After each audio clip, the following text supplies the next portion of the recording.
Coming to you from the Hudson Media Group studio, this is Talking Politics, and I am the generational talent in Garden State media because, folks, now more than ever, I'm the hero you need right now, and certainly as the establishment media here in New Jersey continues to lie to you, guess what? I never will. That's right, it's me, Fernando Uribe. Hope you all had a wonderful Memorial Day weekend, and of course, remembering why it's so significant as we honor all of the fallen that have helped make this country what it is today. Hopefully, we all did that during this holiday weekend. Of course, folks, there's a lot to discuss, so let's get started. Here's what I'm thinking about right now. And folks, one of the things that many of our fallen soldiers over the centuries have fought for is, again, something that's written into our Constitution, and that's the importance of sovereignty, the importance of our border, and preserving it. But it seems like, a lot of the local progressives and some social justice clowns and woke fools in New Jersey activism must have not taken U.S. history or maybe taken constitutional law at some point. But guess what? I did. And I remember at that moment of my life taking those courses where the importance of sovereignty and the preservation of borders, again, is paramount. But don't tell that to some local elected officials like U.S. Representative Rob Menendez, as well as Hudson County Commissioner Bill O'Day, in addition to Jersey City Councilman James Solomon. Now, listen, folks, I have a good relationship with all of them, but I can call balls and strikes fairly. And when they're wrong, they need to be called out on it. Of course, over the weekend, all of them, as well as others, reacted to a lawsuit being filed by the Department of Justice and the Trump administration when it comes to sanctuary city policies in not just the cities of Newark and Patterson, but here locally in Jersey City and Hoboken. Now, a statement from the office of U.S. Representative Rob Menendez reads as follows, quote, 2 weeks ago today in Newark, we saw blatant act of intimidation by the Trump administration meant to silence me and my colleagues. That's not true, Rob. I love you to death, man, but that's just not true. Okay? We resisted. Now the Trump administration is attempting yet again to intimidate elected leaders and undermine the values that define our great state. But we will not bend to the Trump administration, not today, not tomorrow, not ever. Our support for our communities and everyone who calls them home is unwavering. This great state of ours is for the strong and for the resilient. We have withstood many challenges before, and we will stand strong in this moment for which we know is right together. Now, Menendez was at the Delaney Hall Federal Detention Center in Newark when Mayor Ross Baraka, a Democrat candidate for governor, coincidentally, was arrested by the U.S. Immigration and Customs Enforcement, otherwise known as ICE, for trespassing. Now, the case was dropped later that week, though U.S. Representative LaMonica McIver out of the 10th Congressional District, who was also in attendance, was charged with assault for making contact with ICE agents during the melee, which, folks, again, if you look at the body cam footage, McIver clearly assaulted ICE agents. So for people like Rob Menendez and LaMonica McIver and many on the left who still bitch and moan about January 6th and about, Americans shouldn't be assaulting federal officers, well, again, you have to be consistent about your outrage.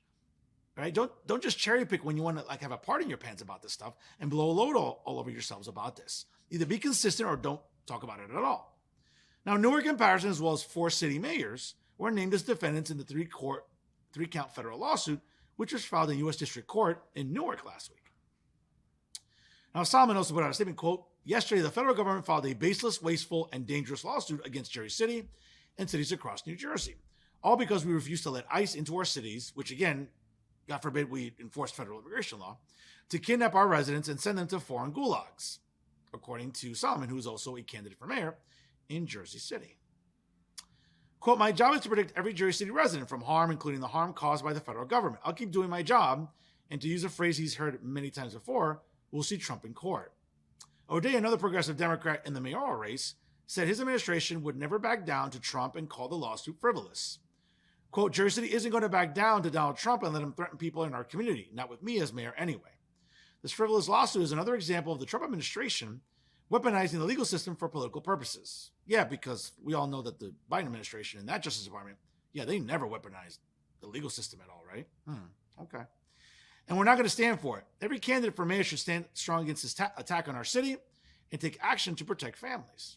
A third candidate in the race, Musab Ali, reiterated that his Jersey City defense plan, created specifically to push back against the Trump administration's policies, was released on Monday, as first reported by the Hudson County View.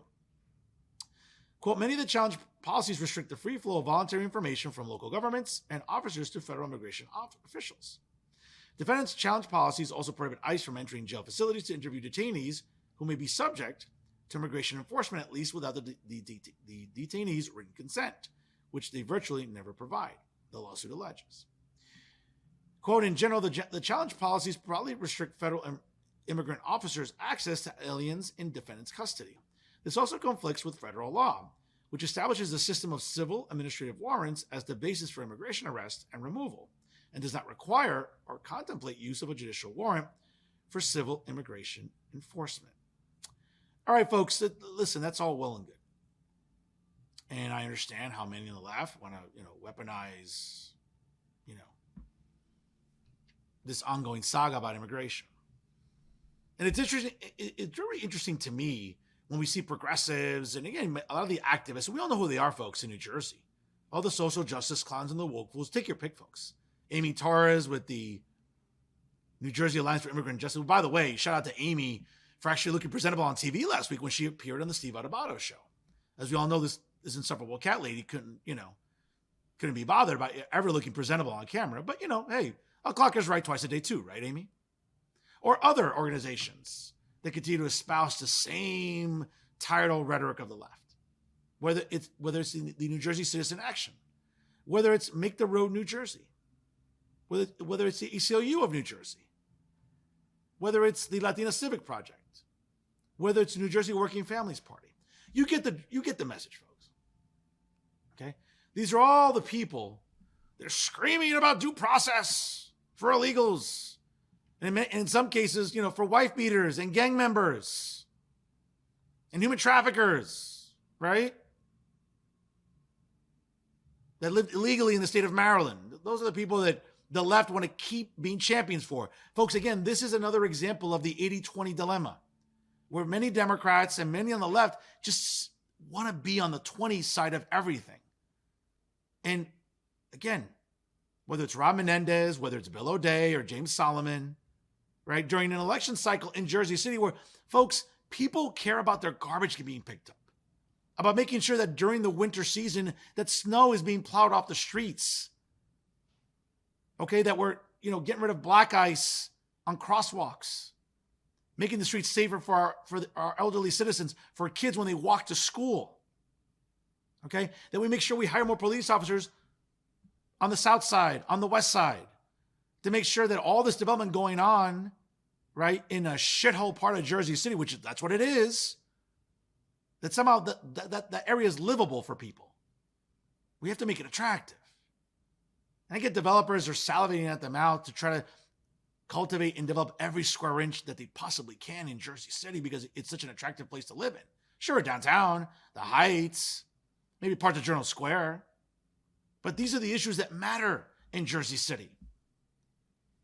Again, I have an infinite amount of respect for Bill O'Day. He's been on my show, Real Talk, which, by the way, folks, you can check out every Monday night on Jersey First TV, as well as James Solomon, as well as Rob Menendez, as well as others on the left. And it's interesting when they want to have meltdowns about due process. You want to know who never got due process? I'll read you some names, and these names should matter to you. Kayla Hamilton, Ruby Garcia, Elizabeth Medina, Rachel Morin, Laken Riley, Jocelyn Hungary, Jocelyn Takiza, Melody Waldecker, Molly Tibbetts, Kate Steinle. Yeah, folks. Yeah. White and brown women victimized by illegals in this country. And folks, let me be very clear. Again, I can call balls and strikes fairly. There's a large percentage of illegals in this country who are trying to work lawfully and live a lawful life here in this country. I get all that. I respect that. Okay? I'm the son of immigrants. I understand the struggle. And sure, during an election season, it's easy to weaponize illegal immigration and to pinpoint when a border has been open for an entire 4 years and we're having tens of millions of people flooding the border illegally. Sure, I get it.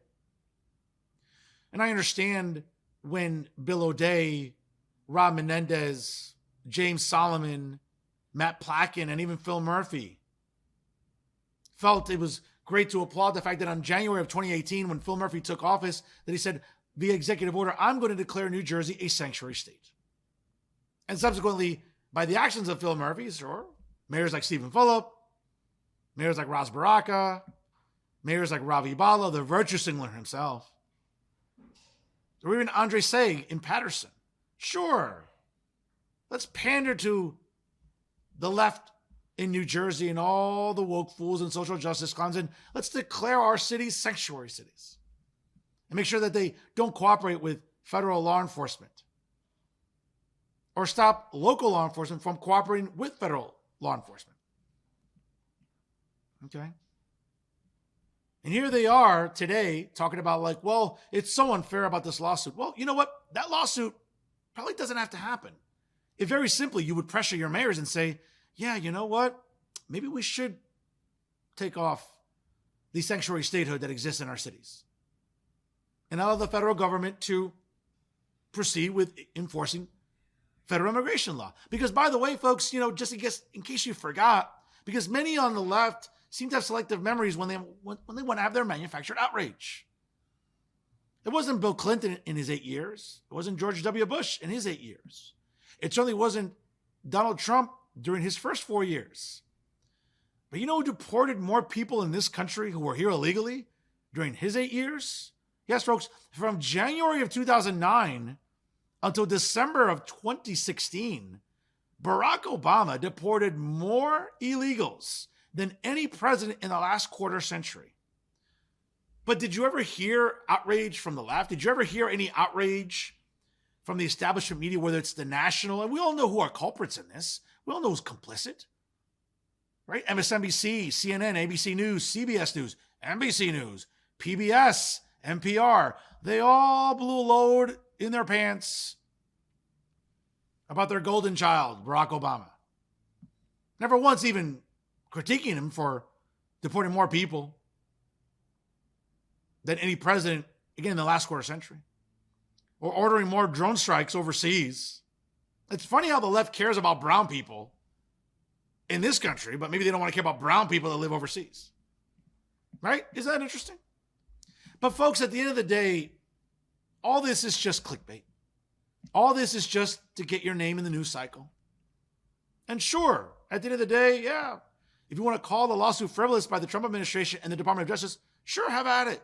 Go to court. But you could very easily solve the problem by not getting sued to begin with, by not having sanctuary cities right from the start. You see what I'm saying, folks?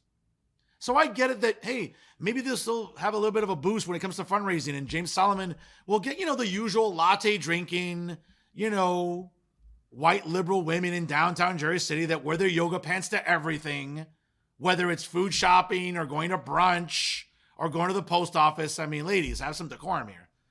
You don't need to wear yoga pants every single moment of the day. But it's these white women that, they're going to clap all about James Solomon and Bill O'Day and Robin Mendez. Sure. And LaMonica McIver as she's shoving ICE agents in front of Delaney Hall.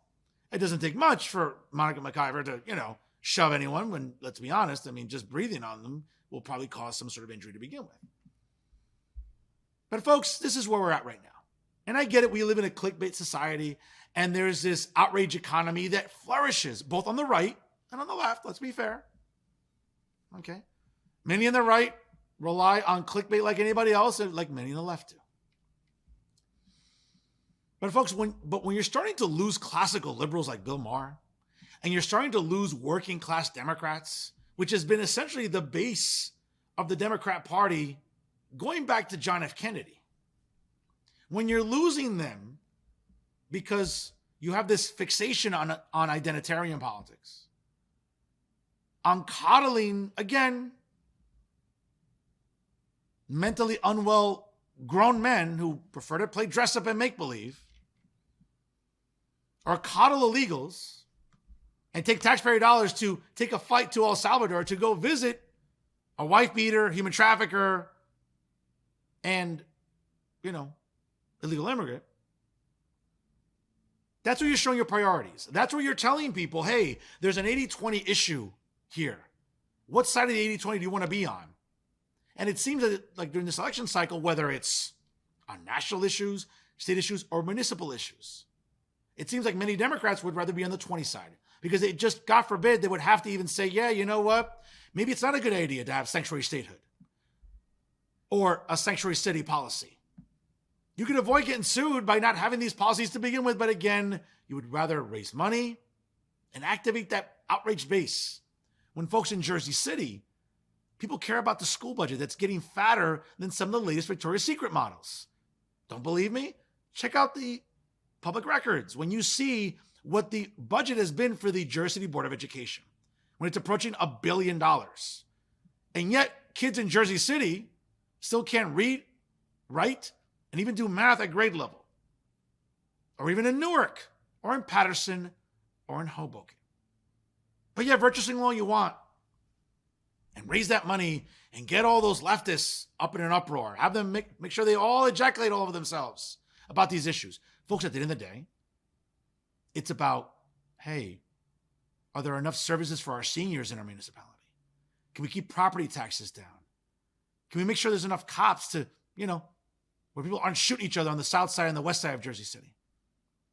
Maybe we can account for more parking. These are the issues, folks, that I would argue matter in Jersey City. Sure, you want to, again, cater to your base and make sure that all the latte drinking, white liberal women in downtown Jersey City and all the hippies in the Jersey City Heights and all the transplants from Central and South Jersey, right? All the woke white people that will be like, yeah, I'm down with the cause and I'm down with la raza and I'm down with mi gente. Yeah, folks, that's cute. That's real cute. And I get it. These are the same white people that will probably send their kids to charter schools and not the local public schools. But let me not digress on that. Again, folks, there's priorities during this election cycle.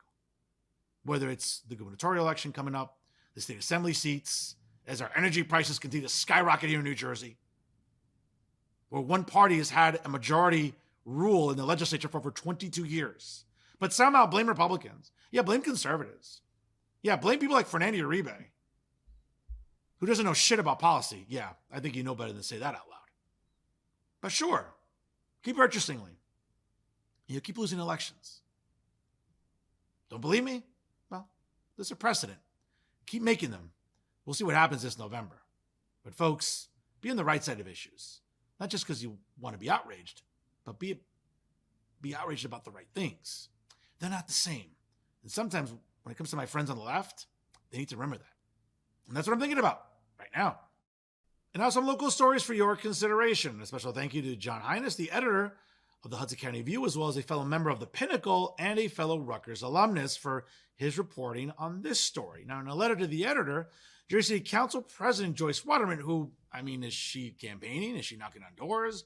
Has she raised a nickel during this campaign season? Is she even still a candidate for mayor? Who knows? But says that if elected, which I don't know how that would be possible, but, let's sort of, let's entertain her. Let's coddle her for the sake of argument. Let's humor her. Says she will, quote, stand up to federal overreach in light of the U.S. Department of Justice suing Jersey City for sanctuary city status. Here's a good one by Joyce Waterman. Dear editor, in the same week the federal government sued Jersey City for its sanctuary city policies, House Republicans voted to enact the largest cuts to Medicaid and Medicare in our nation's history. No, Joyce, again, if you read information when it comes to the budget, it's about cutting people off from Medicaid, for example, that are here illegally. Okay? That's established already. But again, you would rather virtue signal and cater to whatever. I don't even know who your base is in Jersey City. I don't even know what you are. Are you a centrist? Are you a progressive? Are you a democratic socialist? What are you? Make up your mind, sweetheart. It's getting a little tough to figure out. Are you running? Are you not running? What are you doing? Now, these actions are not isolated. They represent a broader assault on the values and well-beings of Jersey City residents. Now, the Justice Department's lawsuit challenges our city's efforts to protect immigrant families and build trust between local law enforcement and the community. No, Joyce, when you decide to make Jersey City, as Stephen Fulop did, a sanctuary city, how are you building trust between local law enforcement and the community when you're not allowing law enforcement to do its job? So what trust exactly are we building here?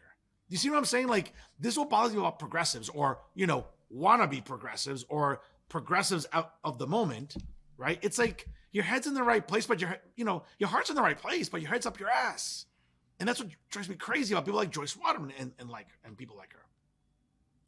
Medicaid and Medicare cuts could force seniors to choose between medicine and groceries and leave working families without access to basic care.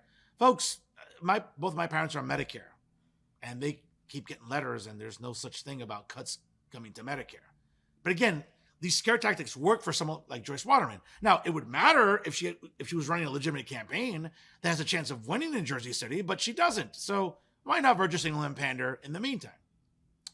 For Jersey City, where so many depend on these programs, the consequences would be devastating. Increased hardship, poor health outcomes, and greater inequality.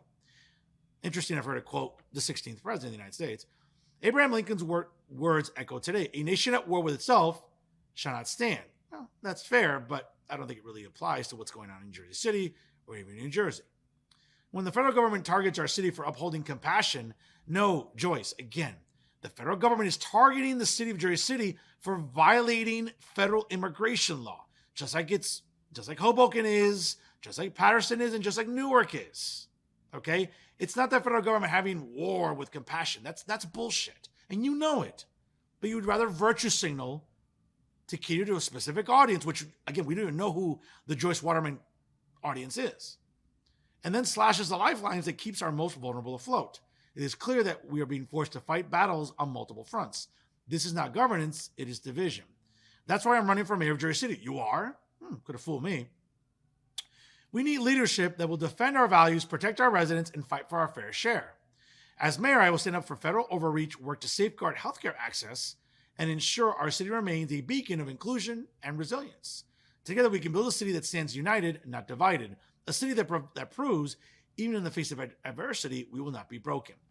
Joyce, that was just, did you watch Kamala Harris videos for the last couple of weeks? And you just said, oh, listen, since people bought into her word salads, let me just come up with my own word salad. That's what this letter was, folks. It was a convoluted pile of word salad. Well, to be very fair, it was pure bullshit. That's what this letter was. It was absolute, unadulterated, unmitigated bullshit by Joyce Waterman. Okay? The federal government doesn't have this battle or war with compassion when it comes to these cities. No, folks, when these cities decide to declare themselves sanctuary cities, what they're telling residents is that they don't care about upholding federal immigration law. And it's interesting when they want to cite federal law when it suits them, right? When it comes to infringing upon the Second Amendment, like Matt Placken loves to do here in New Jersey, and Phil Murphy does as well. Oh, yeah. Well, we got to fight the federal government. We got to fight organizations that are trying to have their way. No, folks, law-abiding citizens like myself that believe in responsible gun safety, like I do, in the practice. Yeah, no. Yeah, these are federal rights that Attorney General Matt Placken and Governor Phil Murphy rail against. And when Matt Placken wants to blow a load in his pants about, oh my God, New Jersey, how safe it is. Yeah, you want to know why, Maddie? Permits and their applications for them, for New Jersey residents to apply for a gun permit, have skyrocketed ever since you, for some reason, and again, you're an attorney, somewhere along the line, you should have taken constitutional law. And I remember at some point, the words shall not be infringed are firmly written into the Second Amendment. Okay? Let's stop with the bullshit about what the Second Amendment reads as is, a well-regulated militia, comma, again, and folks, just in case, again, I'm not an English professor, but I do recall at some point when taking grammar that commas separate thoughts and sentences. Okay? It separates, in this case, two very different things at the time, shortly after the defeat of England and the formation of our republic. Sure, a well-regulated militia was necessary as we were a developing republic. But the founders also understood about the dangers of a usurpacious federal government. Thus, the right to bear arms shall not be infringed. Again, there's a comma in there. Newsflash, you don't need a master's degree in English to understand a comma separates sentences, two separate thoughts. But don't tell that to Matt Placken. Because New Jerseyans, and while, again, nobody is as big a champion of law enforcement like yours truly when it comes to journalism. While the media and leftists in New Jersey 5 years ago were all about defunding the police, right? During the Summer of Love, when we were glorifying a career criminal, okay, and a guy who had more fentanyl in his bloodstream at the time of his death than I don't know who, the local junkies in, on Broad Street in Newark. Yeah, folks, I believe in law enforcement, but I also believe in New Jerseyans arming themselves and protecting themselves. So when you want to hear why crime is down, yeah, because New Jerseyans are taking it upon themselves to do that. So it's interesting when the left wants to talk about federal law. Well, you got to be outraged about something, right? Well, in this case for Joyce Waterman, pick and choose your battles wisely. How about just pick and make a decision if you're running for mayor or not? I'm still waiting to hear about it. Lastly, and here's a special announcement for everyone at home watching. Folks, mark down your calendars for Thursday night, June the 19th at 7 p.m., where the Hudson County View and Real Talk with Fernando Uribe via Jersey First TV will partner with New Jersey City University for an upcoming mayoral candidate forum. Folks, I got to tell you, looking forward to this. Now, again, of the established candidates or declared candidates, I can happily tell you that former Board of Ed President Musa Bali, Wardy Councilman James Solomon, and Hudson County Commissioner Bill O'Day have confirmed for the upcoming mayoral candidate forum. Now, again, folks, we'll be releasing more information in the coming weeks, but I'm certainly excited, and I can't say enough about how John Hines and I, as moderators, are going to be doing our due diligence to interview these candidates in a town hall type of setup when it comes to what issues matter most in this upcoming mayoral election. Which, by the way, folks, if you've forgotten, is coming up on Tuesday, November the 4th. So we'll be very, very pleased to come to you again live on Thursday, June the 19th at 7 p.m. from the NJCU School of Business down at Harborside. We'll be in the Sky Room, and certainly, folks, it'll be an event you certainly don't want to miss. You'll be seeing upcoming updates via the Hudson County View, of course, here with Talking Politics with Fernando Uribe, and also on Real Talk with Fernando Uribe via Jersey First TV. We'll keep you posted about topics and, of course, how you can get involved with asking questions of the candidates as we approach Thursday, June the 19th. So, folks, I'm excited, and I know many of you are as well, to hear from these candidates and about what makes their platforms separate and different when it comes to how their visions of Jersey City differ. So once again, folks, mark it on your calendars for Thursday night, June the 19th at 7 p.m. from the NJCU School of Business along the waterfront at Harborside for the upcoming Jersey City Mayoral Candidate Forum. And we'll be having a lot of fun and hopefully getting to the bottom of what these platforms mean and what these candidates represent. And that's our show for this week. Once again, folks, to check out all of the excellent content brought to you by the leader in independent media here in Hudson County, the Hudson Media Group, please follow their page on YouTube. Again, like, comment, share, and subscribe to all their great content, which includes every Wednesday with Hudson County View Live, hosted by John Hines, Stick at Night with Hudson County Commissioner Anthony Romano, and of course, the lovely Greta Hernandez, representing all the great young men and women in the North Bergen Township. And folks, always remember, make sure you like them on Facebook, follow them on Instagram and X. And folks, I can't say enough about how your support matters to all of us as we'll continue being the leader in independent media here in Hudson County. Always remember, folks, if it's unbiased, unfiltered, and unafraid, it's Talking Politics right here with the Hudson Media Group. I am the generational talent in Garden State Media because, ladies and gentlemen, as the media here in New Jersey continues to lie to you every single day, guess what? I never will, because I'm the hero you need right now in New Jersey journalism. That's right. It's me, Fernando Uribe. Folks, please party responsibly. Again, as we close out the month of May, certainly look after your elderly neighbors and children as the weather heats up a little bit. Again, folks, please party responsibly. Thanks for stopping by. And always remember, stay classy, everyone.